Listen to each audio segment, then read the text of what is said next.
So, we will have just a recap on the 4 responsibilities of business which I discussed in the last class. A business should attend to these 4 responsibility. One is economic, second is legal, third is ethical, fourth is discretionary. Economic is something which a business must do. What do we understand by this? A company or an organization has to produce products, has to tap markets. These products should be acceptable in market and it must raise revenue from the sale of these products. So, this is an economic activity. So, an economic activity invariably is connected with marketing, and this marketing an organization has to do to be in business. The second activity which we said an organization will have to do is legal. In order to do the economic activity, the organization should follow certain legal boundaries, that is, it must operate within certain legal boundaries. These are referred to as the legal responsibilities of the business, where you do business according to the law of the land. The third and the fourth one, they are grouped under what is called the corporate social responsibility. They come under the heads of ethical and discretionary. So, ethical is something which an organization should do. What are the components of ethical responsibility? It has got the components of utility, rights and justice. What is utility? Does it optimize the satisfaction of the stakeholders? That is, it should produce the greatest benefit to the society and least harm. The cost should be lowest. Then rights, does it respect the rights of the individuals involved? Justice, is it consistent with the canons of justice, that is, decision makers should be equitable, fair and impartial in the distribution of costs and benefits to individuals and society. In other words, what do we mean by this? A company should discharge its responsibility in an ethical manner. This ethical manner includes these components of utility, that is, you should be able to optimize the satisfaction of the stakeholders, and you should also respect the individual's rights, and you should also follow the canons of justice or the natural justice, which may say this is, you should be equitable, fair and impartial in the distribution of costs and benefits to individuals and society. So, this is what it is. So, in the last class I also told you that Indian companies by and large have to conform according to this legal framework. This legal framework is spelt out by the Indian Companies Act. And when we were discussing the board of directors, I said 3 sections of the Indian Companies Act are highly relevant for the BOD. One is section 291, second is section 292, third is section 293.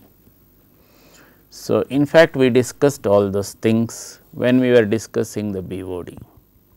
So, the responsibilities of the business also stems from this BOD. The BOD should really come out with the responsibilities of the business and whatever has been spelled out in the act. So, if you really go back a little further, this sections 291 to 293, I have dealt with this in page number 38 of my book on strategic management. So, I am just reading from this book, page number 38. It also gives you some idea of what is the definition of the director, which I read with respect to the BOD. According to section 213(1) of the Indian Companies Act, the term director includes any person occupying the position of director. So, no particular definition. Similarly, the Indian Companies Act does not define the term board of directors. We can infer that the BOD is a group of persons, each of whom is a director. According to the present norms, the maximum number of directorships a person can hold is 20. According to section 269 of the Indian Companies Act, specified public companies or private companies which are subsidiaries of public companies shall have a managing director or a whole time director or manager, and each such appointment shall be made with the prior approval of the Government of India. Now, a small elaboration which I have already discussed with respect to the BOD, that is sections 291 to 293.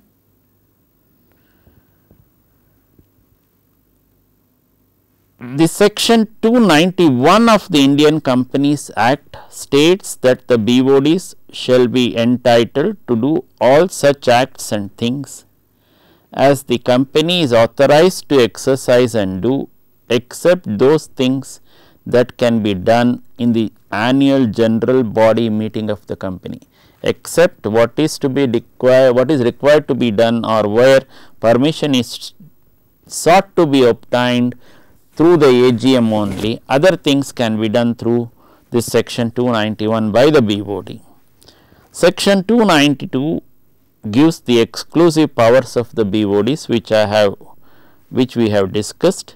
Section 293 gives the restrictions or lists the restrictions on the powers of the BOD in respect of selling, leasing and disposing of the company's property, remittance of debt due by any director, borrowing money to an extent which can exceed the net worth of the company, etc. In all these cases, the consent of the general body meeting of the company has to be obtained before initiating any action. So, suppose the director owes some money and the company has to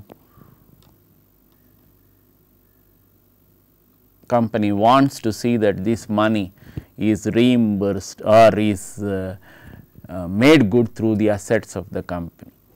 Can be done provided the general body of the company approves the same. This is what section 293 of the Indian Companies Act lists.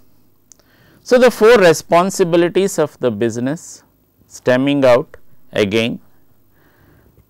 Now, read it in conjunction with the sections 291 to 293.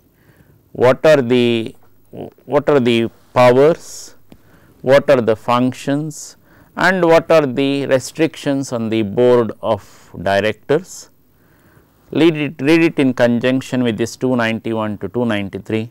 It makes more sense, that is the responsibilities of the business as well as now the new terminology which almost all businesses are coining now, that is the corporate social responsibility, which essentially means or which essentially includes the ethical and the discretionary side of business. Now, why I said this corporate social responsibility which all companies are talking now? It is not that the Indian companies were not exhibiting these two aspects of business. They were exhibiting these aspects of business, that is the ethical responsibility as well as the discretionary responsibility, without perhaps being brought out in this outspoken manner. So, but there are case studies dating back to the 80s only, where Indian companies have really behaved in the most ethical and responsible manner.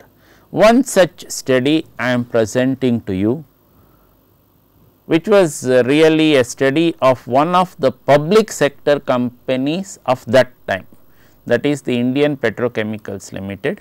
Now, it is taken over by Reliance. Now, this company, if you really see, was practicing the social audit in the mid 80s only. For the purposes of the social audit, it had divided its stakeholders into 4 groups. One is employees, second is the customers, third is the government, and fourth is the society. For each of these focus groups, these are called focus groups for social audit, a weightage of 25% was given for each group. So, employees got a weightage of 25%, customers got a weightage of 25%. Similarly, government and society also got a weightage of 25% each. Now, the slide that is presented to you gives you what are the factors and sub factors with respect to each of these 4. Take for example, the employees. What are the types of sub factors that are involved in this factor employees? If you see these factor employees, they are concerned with all these sub factors. One is salary and other benefits, organizational policies, working conditions, their growth prospects, the job satisfaction, then the employee-employer relationship. All these 6 factors which are sub factors which are listed can be put under 2 broad heads. One is the sub factor with respect to hygiene, the other is the sub factor with respect to satisfaction. So, what is the factor with respect, what are the sub factors with respect to satisfaction, job satisfaction, your employee-employer relationship, then the organizational policies, all these can be listed as satisfaction factors. Similarly, the other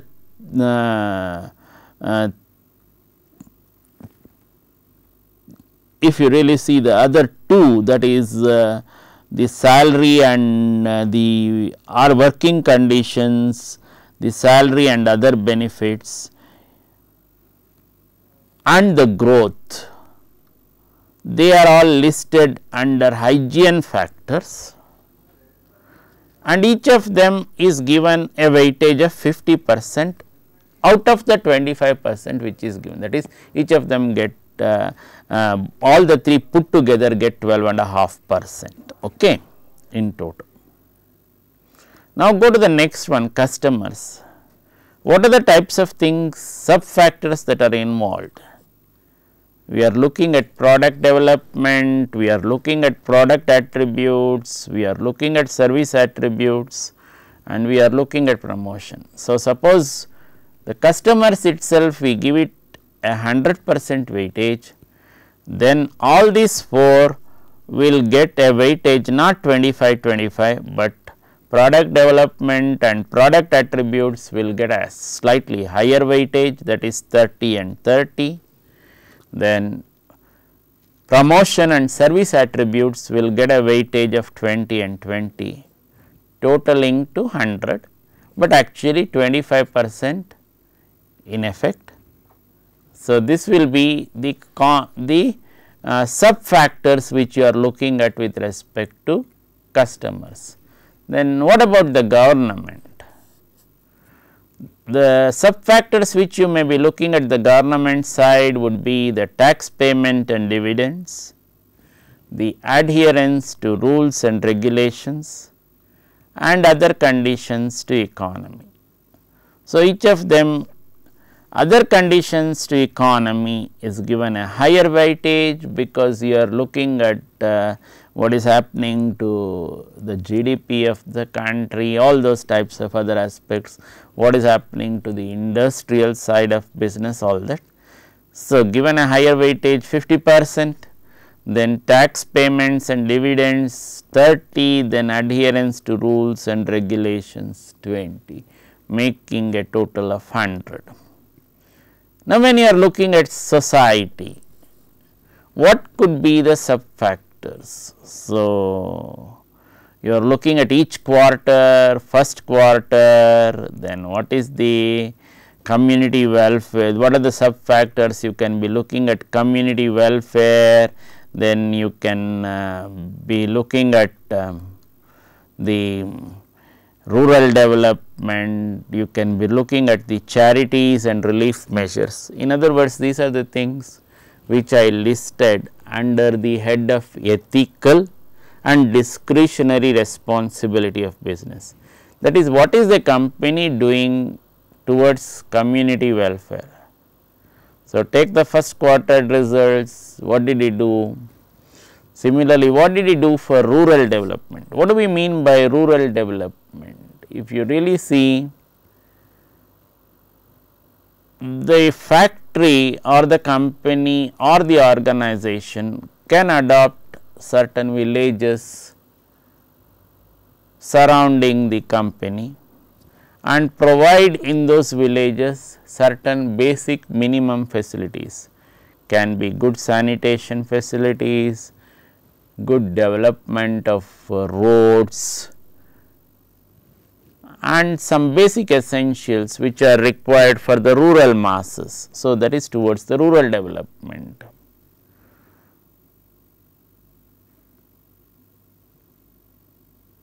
And the third aspect which a company has to engage towards the discharge of social responsibilities is charities and relief measures. Sometimes the company might be some exigencies, some calamities in society, the company might be willing to respond or willing to really measure up to that situation by coming to the aid of people or the sections of society which might be affected. It can be floods, it can be earthquake or whatever which the society which might be put to at large. So, these are the sides of business which the company has to look at with respect to society, the sub factors. Now, how did IPCL fare?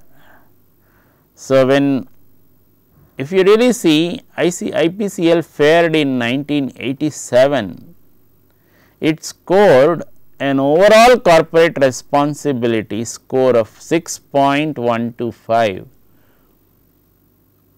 on a scale of 10.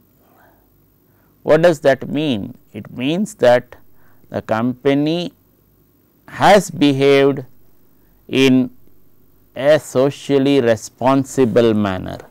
It is quite above average. So, considering that it was a public sector company,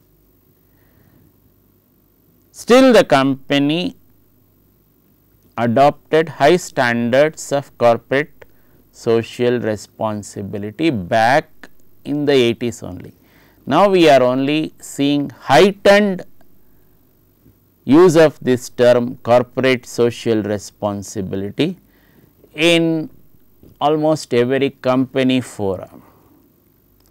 But this exercise of rating a company on the different groups, that is the stakeholders, was done back in the 80s only. In fact, at the initiative, an initiative of the students from IIM Ahmedabad. Now, with all this, we look at ethics and corporate governance. What does ethics mean? I am giving you a slightly better definition, or slightly, you can say, a broader definition. That is, it is business ethics is primarily concerned with the relationship of business goals and techniques to specifically human ends. What does it do? It studies the impact of actions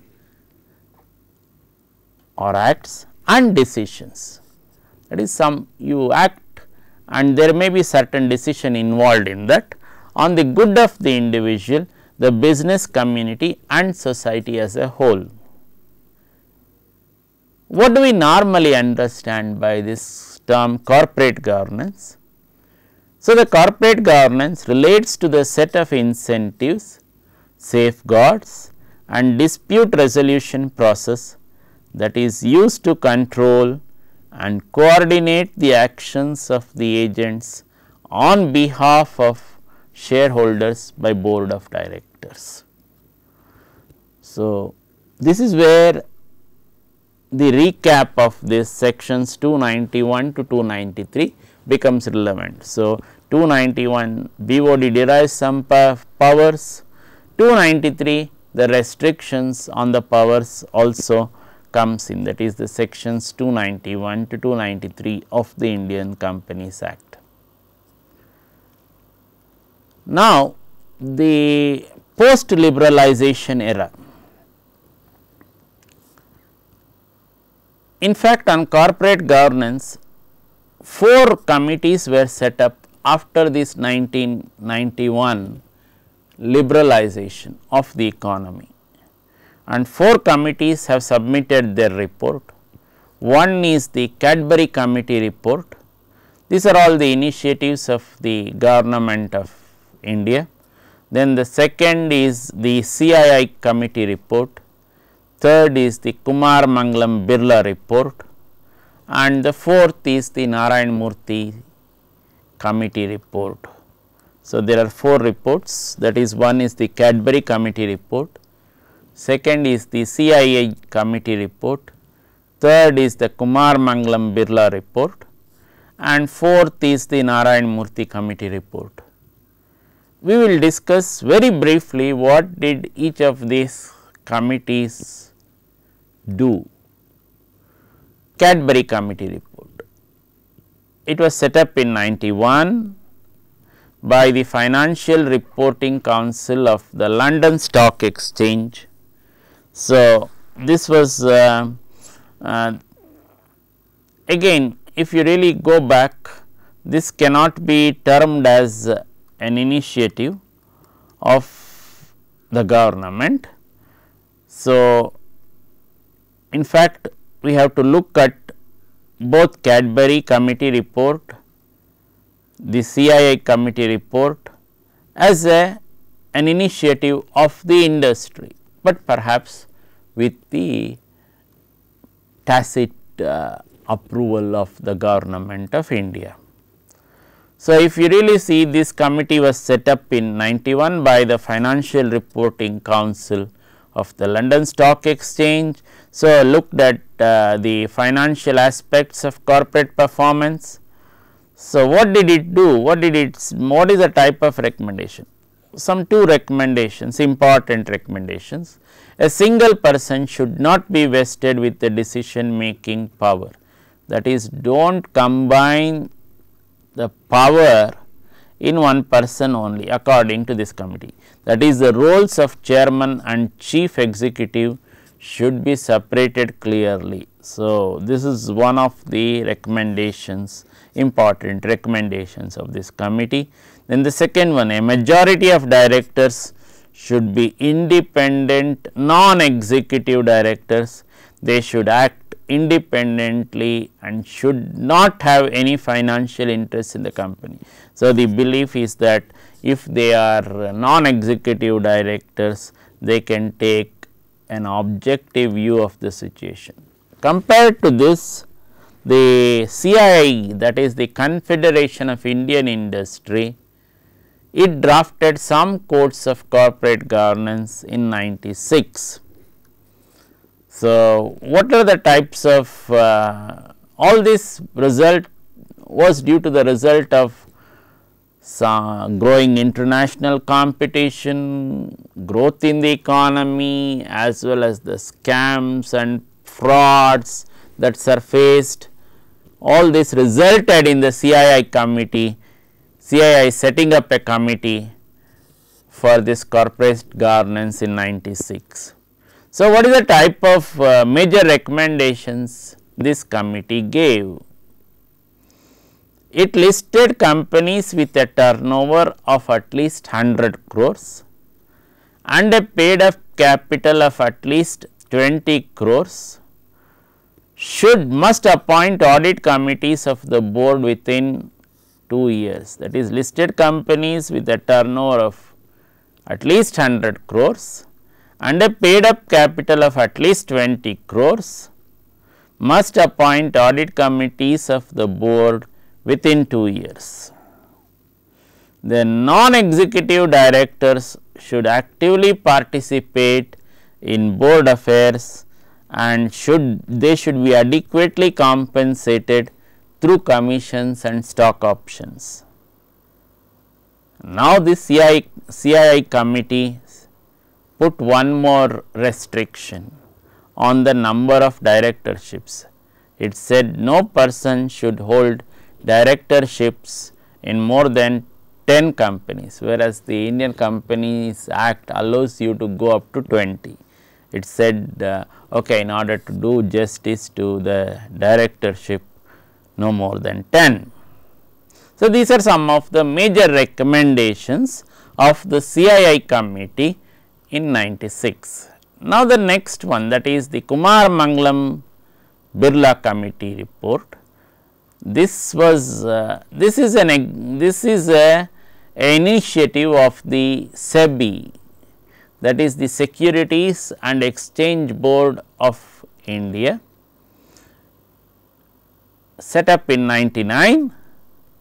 So, what was the idea? The idea was to address the safeguards to be instituted within the company to deal with insider information and insider trading. So, so many what do you call stock exchange scams, that thing, this thing and all which surfaced.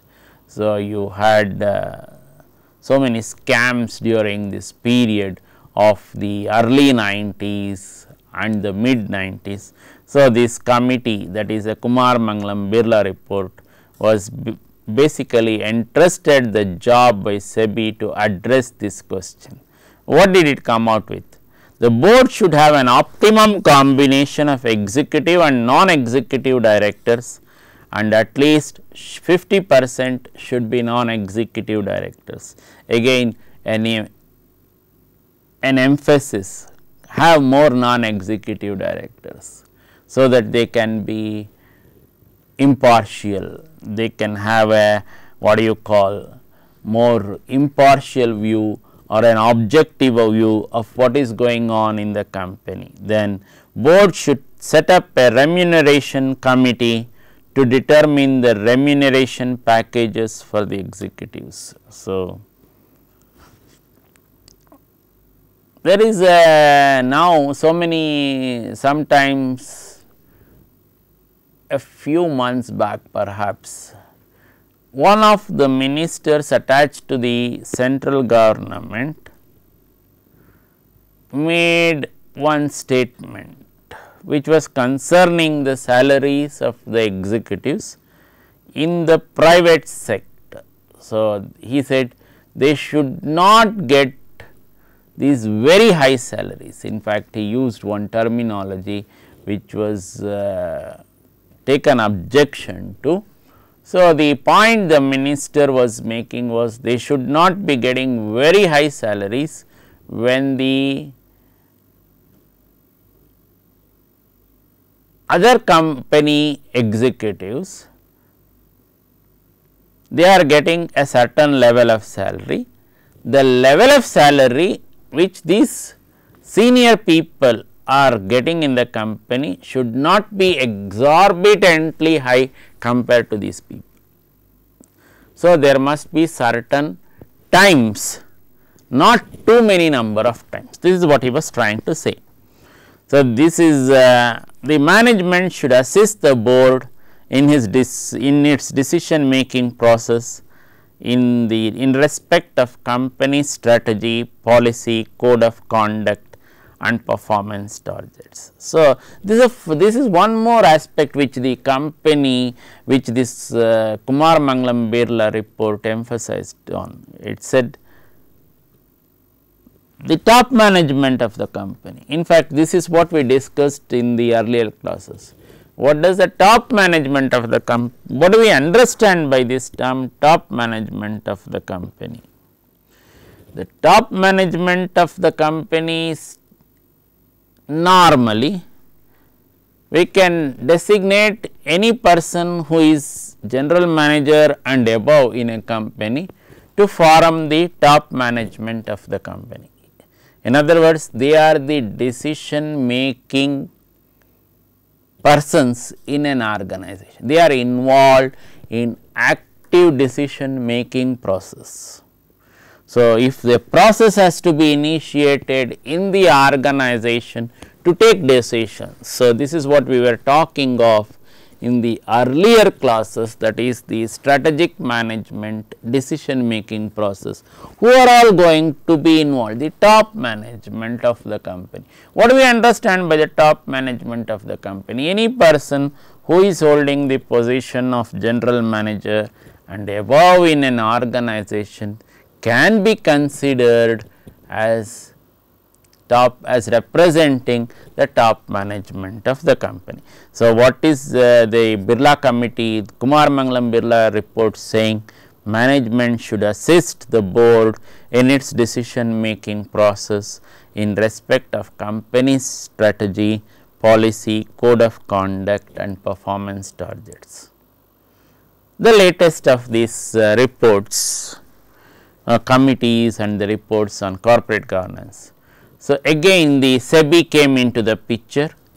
The SEBI had come into the picture with respect to the Kumar Mangalam Birla report in 99. Again it came in 2003, and when it instituted a committee under the chairmanship of Mr. Narayan Murthy, who was the chief of Infosys, and it submitted its final report in the year 2003. So, the idea was to raise the ethical standards of companies in India for good corporate governance. So, in other words, even an organization like SEBI started goading the Indian companies or the Indian corporates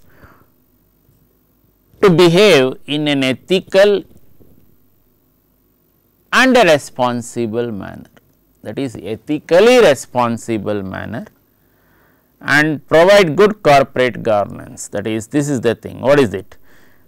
What did this committee do? It went into all aspects of this, the two aspects of business which I listed, that is the ethical aspect and the discretionary aspect, and made some important recommendations. What are the recommendations which were made? Board members should be informed about risk assessment and minimization procedures. What does this mean? What do we understand by this term risk assessment? Suppose a company has to invest certain money or make some portion of the resources of the company available for a certain project.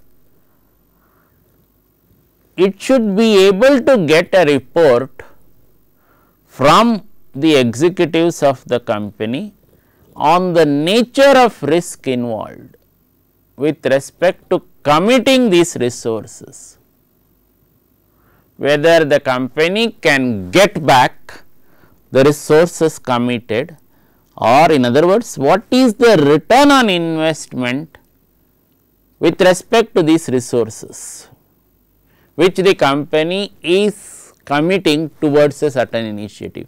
Will it pay back or will it not pay back? What is the probability that it will pay back during this particular period, or what is the probability it will not pay back. So, all these aspects of what do you call in the managerial terminology, you should do what is what we normally refer to as a Bayesian analysis of decision making.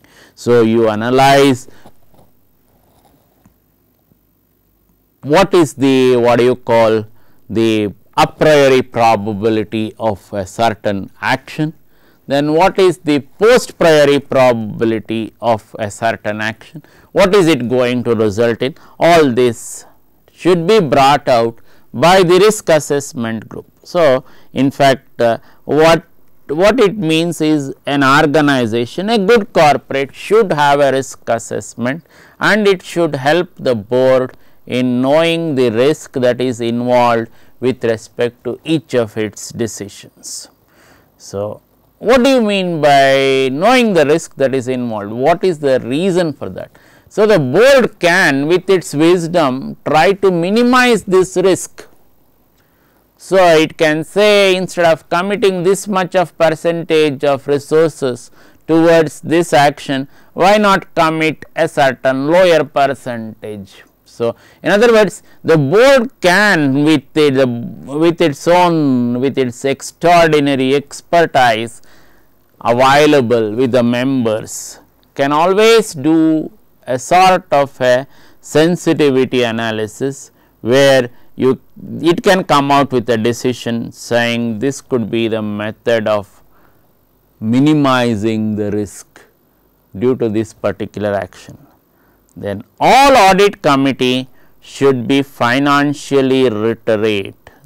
That is, if you are a member of this audit committee, you should be able to understand what is this audit committee report, and at least one member should have accounting or related financial management expertise. So, one of the members of this audit committee should be a what do you call perhaps a certified chartered accountant or a cost accountant or whatever is required according to the Indian Companies Act.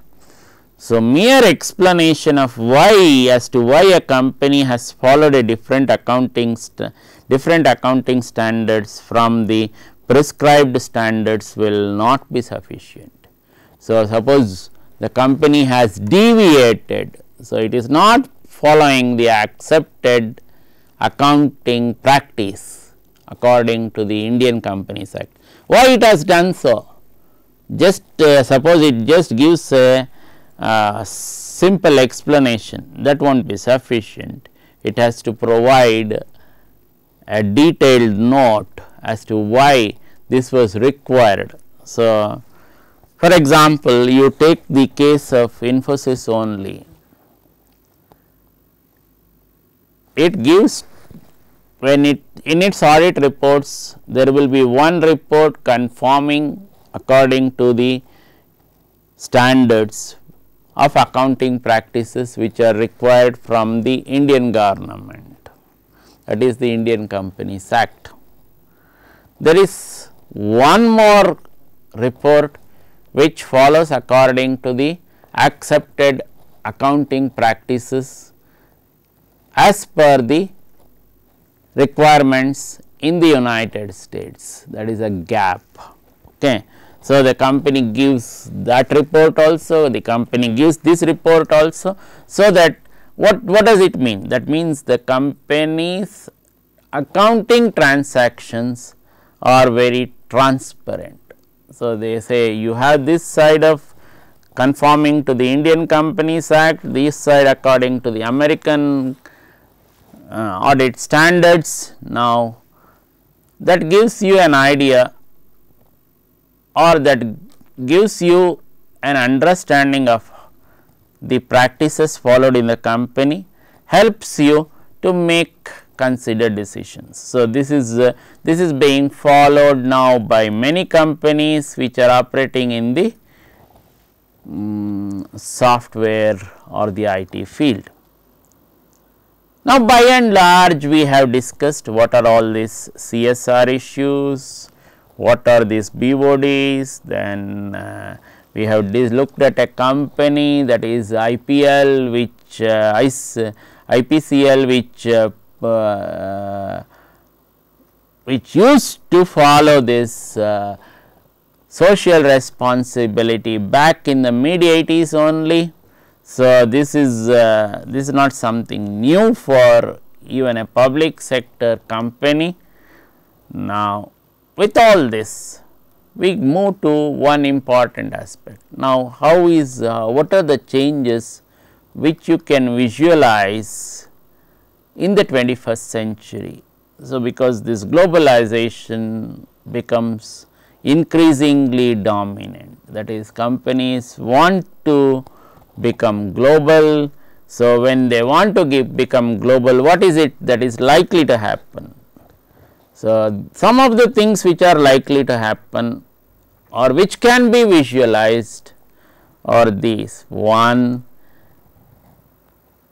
as firms become increasingly global, BODs may need to become more international. What does it mean? Why should BODs become more international? The reason for this is that you may have international market segments. So, to cater to those international market segments or to bring business from these international market segments, it may be better that these constituencies are represented by persons who are more conversant with these market segments. Okay. So, if you look at a company like Infosys, it had a well known US senator on its board, and he still continues on the board of this company. So, what is the idea? The idea is the company is having a major business stake in the US market. It may be highly desirable to get authentic views of this market segment from people who are knowledgeable primarily of this particular segment. You have a primary knowledge of this market segment, okay, instead of relying on secondary sources of data. The second thing which can happen in this 21st century is BODs may have to consider the interests of all key stakeholders and not just who owns stock while taking strategic decisions. This is one more very important aspect. Let us say it is your own company and you hold, let us say, 85% or 90% of the shares of this company, and the remaining 10% or 15% are held by others. Now, when you are in this type of a scenario, who is the key stakeholder? It is you only. You are the key stakeholder.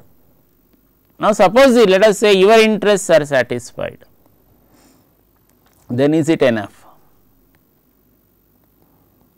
it is not enough, because you may be looking at issues in your narrow limited domain of how my share prices is going to increase. But there are so many stakeholders who are involved in the system other than you. They may be the one aspect is your other shareholders forming a small percentage of less than 15%. They are one part of that, but there are other stakeholders, that is other segments to which market segments to which the company is catering. All these are stakeholders for which the company is answerable or has a certain responsibility to fulfill.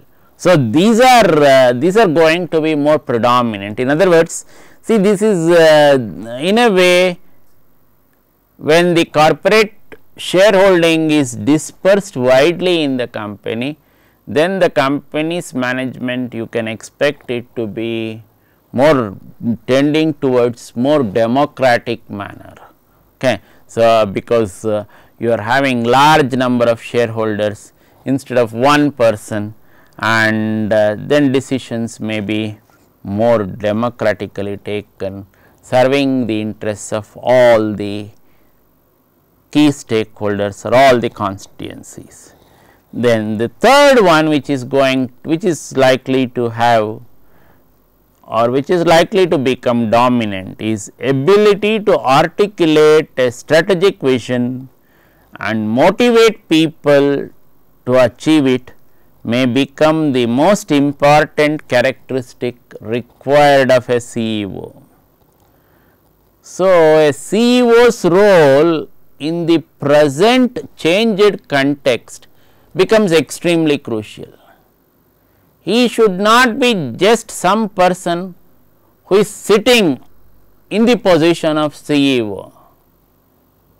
He should be a person who is articulate, who can articulate the strategic vision of the company, motivate the people to achieve that. That becomes a very important characteristic of the CEO. So, in other words, a CEO cannot be just an ornamental position. No, those days are likely to be goner type of days. Okay. So, this is how the if you really see, these are the types of issues which companies will have to tackle in the coming 21st centuries. This is more brought out or brought about due to this LPG era. This is, we are more concerned about the Indian companies, kindly note that. So, this is this LPG era, that is the liberalization, privatization and globalization, has made all these types of in a way very important changes in the Indian business scenario or the Indian business climate. It is visualizing these types of very important changes. Never did we visualize that in an Indian company there will be foreigners on the boards of Indian companies. We never, if you really go back some 20 years backwards or 15 years backwards also, we never visualized a scenario where there can be a foreigner on the board of directors of an Indian company. But now the situation has changed so much that you may require a foreigner or you may require a competent foreign person to really represent or take care of certain constituencies in your BOD. Similarly, you cannot have any person as the CEO of a company. You should be able to have an extremely competent person as the CEO of a company. Otherwise, in the present competitive market scenario, the company's interests will be drastically affected if you have a person who is not able to take or who is not able to really motivate his people to take these important decisions. So, these are the issues which are becoming highly critical in the present day setup. So, we will discuss in the next class. I will be discussing some questions which you would like to attempt on whatever we have covered till now. Perhaps except the social audit portion, I will try to list out some questions which you may like to answer as an assignment. Thank you.